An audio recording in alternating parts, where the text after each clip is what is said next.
Selamat malam teman-teman semua. Perkenalkan, di sini kami salah satu kelompok dari Praktikum Pharmaceutical dari semester 6. Pada kesempatan kali ini, kami akan membawakan topik terkhusus untuk teman-teman, yakni edukasi terkait krisis kesehatan. Nah, krisis kesehatan yang akan kami angkat pada kesempatan kali ini ialah resistensi antibiotik. Nah, apa sih itu resistensi antibiotik? Bagaimana resistensi ini bisa terjadi? Apa penyebabnya? Bagaimana cara kita mencegahnya? Hal itu nanti akan kita kupas secara mendalam di pemaparan yang akan kami lakukan berikut ini. Mungkin lanjut. Baik, berikut ialah anggota kelompok kami. Yang pertama ada Meisi Merika dengan NIM 198114054, ada Angisti Larasati dengan NIM 198114055, ada Antonius Iswara Adi dengan NIM 198114056, saya sendiri Cak Andika Bisanewangga dengan NIM 198114057, dan terakhir ada Weni Agatha dengan NIM 198114058. Nah, kita masuk ke pengantar dulu teman-teman. Jadi, bakteri itu merupakan salah satu salah satu mikroba yang dapat menimbulkan suatu efek yang buruk bagi manusia. Tidak semua bakteri itu buruk. Di tubuh kita ada yang namanya mikrobiom, itu merupakan suatu ekosistem bakteri yang mendukung untuk kehidupan kita. Contohnya bakteri yang ada di pencernaan kita. Namun, ketika bakteri-bakteri baik ini ataupun mungkin ada bakteri jahat itu masuk ke dalam tubuh, dan kebetulan manusia merupakan inang yang cocok untuk mereka, nanti mereka akan berproliferasi, berkembang biak semakin banyak dan ujung-ujungnya akan menimbulkan penyakit. Nah, penyakit yang ditimbulkan ini bisa beragam teman-teman. Bisa mulai dari sekedar batuk pilek atau mungkin flu sendiri gitu, atau bisa juga bergejala seperti bakteremia, asidosis dan sebagainya. Nah, hal-hal ini apalagi yang bakteremia, asidosis dan sebagainya itu merupakan komplikasi yang agak fatal sifatnya, jadi bisa membahayakan nyawa. Oleh karena itu, ketika teman-teman atau ada pasien yang terinfeksi dengan bakteri, biasanya akan dibawakan ke rumah sakit ataupun ke instansi kesehatan untuk memperoleh terapi antibiotik guna membantu recovery dari pasien tersebut. Next. Ya, sebelum kita secara lebih dalam membahas terkait resistensi antibiotik ini, kita lihat data resistensi antibiotik terlebih dahulu ya teman-teman, supaya kita juga bisa paham bagaimana resistensi antibiotik ini memang benar terjadi di sekitar kita. Nah, dapat teman-teman lihat, sebanyak 2,8 juta lebih kasus infeksi akibat resistensi antibiotik ini terjadi tiap tahunnya. Dan di antaranya 35.000 lebih kasus kematian terjadi. Dan secara spesifik terjadi peningkatan sebanyak 315% kasus infeksi karena Streptococcus grup A yang resisten terhadap eritromisin.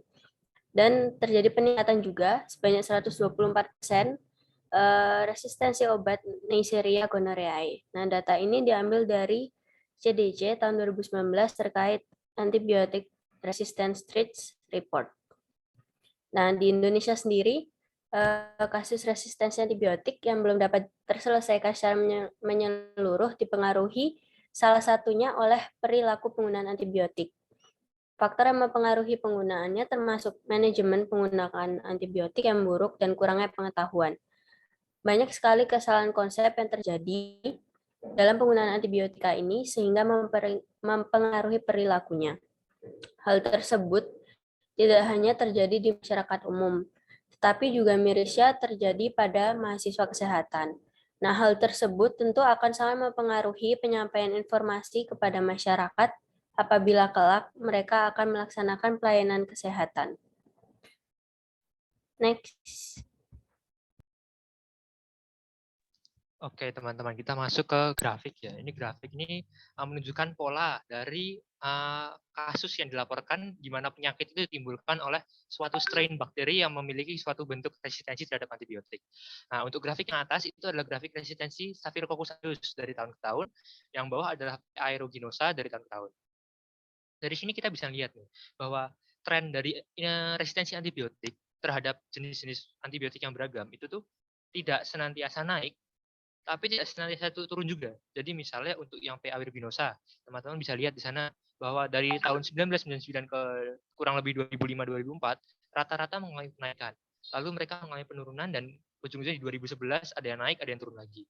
Nah, sifat fluktuatif dari resistensi ini itu merupakan suatu krisis kesehatan. Dalam artian suatu hal yang harus kita tekan, harus kita cegah agar kedepannya terapi-terapi antibiotik yang diberikan kepada pasien itu senantiasa dapat menimbulkan potensi yang efektif dan tidak tercipta suatu strain bakteri yang tergolong dalam suatu kategori superbug atau suatu strain bakteri yang resisten terhadap berbagai antibiotik sehingga nanti istilahnya susah untuk disembuhkan.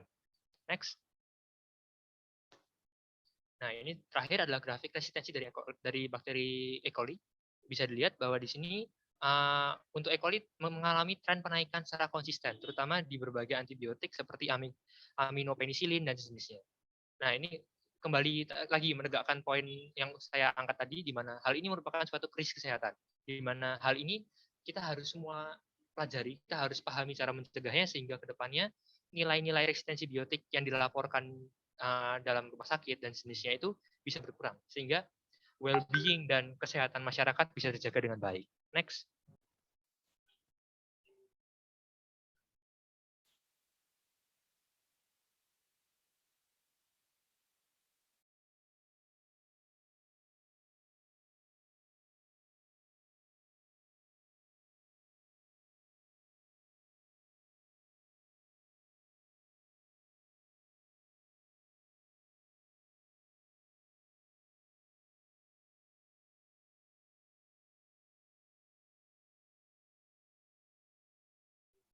Oke, baik. Ketika teman-teman sakit, lalu di rumah sakit, dokter mendiagnosa bahwa teman-teman sakit karena suatu penyebab, yaitu mikroba bakteri.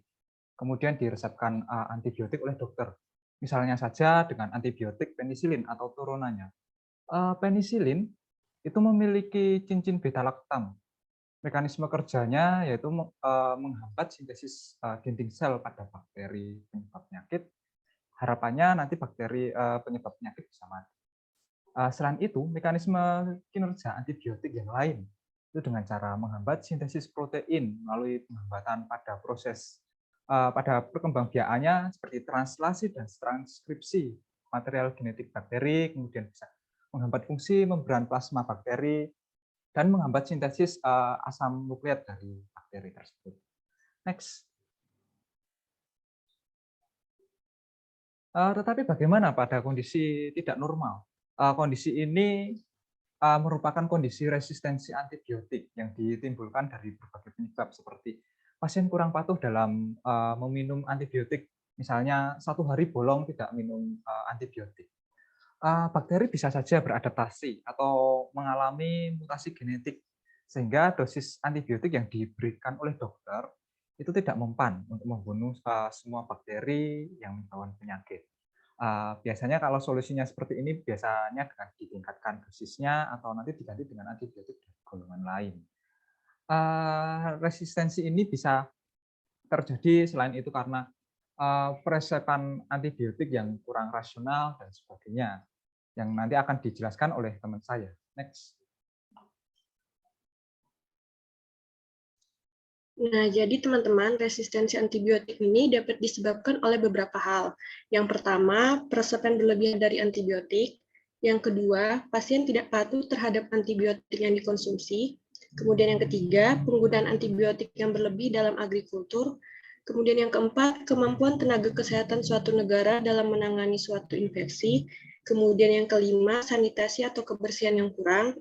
Dan yang terakhir, kurangnya fasilitas kesehatan untuk melakukan pengujian dan pengobatan terhadap penyakit pasien.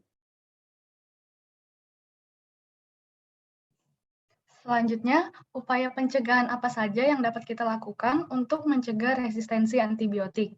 Yang pertama, hanya gunakan antibiotik apabila diresepkan oleh tenaga medis profesional. Yang kedua, tidak pernah meminta antibiotik apabila tidak disarankan atau diresepkan oleh tenaga kesehatan. Yang ketiga, senantiasa mengikuti arahan dalam konsumsi antibiotik. Kemudian yang keempat, jangan berbagi antibiotik ataupun menggunakan antibiotik sisa. Lalu yang kelima, menerapkan gaya hidup sehat serta protokol kesehatan. Dan yang terakhir, menyiapkan makanan dengan higienis. Berikut daftar pustaka yang kami acu.